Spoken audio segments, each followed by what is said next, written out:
ప్రజలు ఎన్నికల్లో తనకు మరొకసారి అవకాశం ఇస్తే చేయని పనులు పూర్తి చేసి స్వర్గానికి వెళ్తానని కాంగ్రెస్ సీనియర్ నేత మాజీ మంత్రి జనార్దన్ రెడ్డి అన్నారు.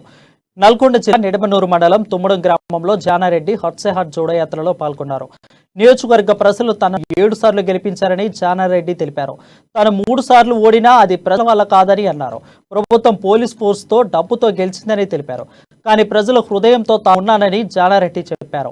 అటు మోదీ ఇటు కేసీఆర్ చేస్తున్న అరాచకాలను ప్రజల దృష్టికి తీసుకెళ్లేందుకు జోడయాత్ర చేపట్టామని తెలిపారు.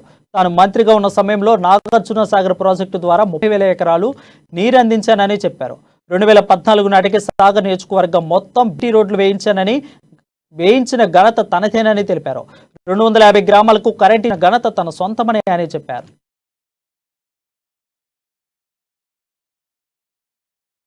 మిగిలిన ఇండ్లు గాని లేక మీ రుణమాఫీ గాని లేక ఇంకా ఆడవాళ్ళకి గాని ఆడ మగ ఇద్దరికి కూడా పెన్షన్ ఇచ్చేటువంటి ఏర్పాటు కాంగ్రెస్ పార్టీ వచ్చి అంచేత ప్రజలారా, నేను ఇంత సమయాన్ని ఎక్కడ తీసుకోలేదు. ఈ తుమ్మడంలో నేను సమయాన్ని ఎందుకు తీసుకున్నాను? మీరు నన్ను ప్రేమిస్తున్నటువంటి విషయాన్ని నేను మర్చిపోరాను.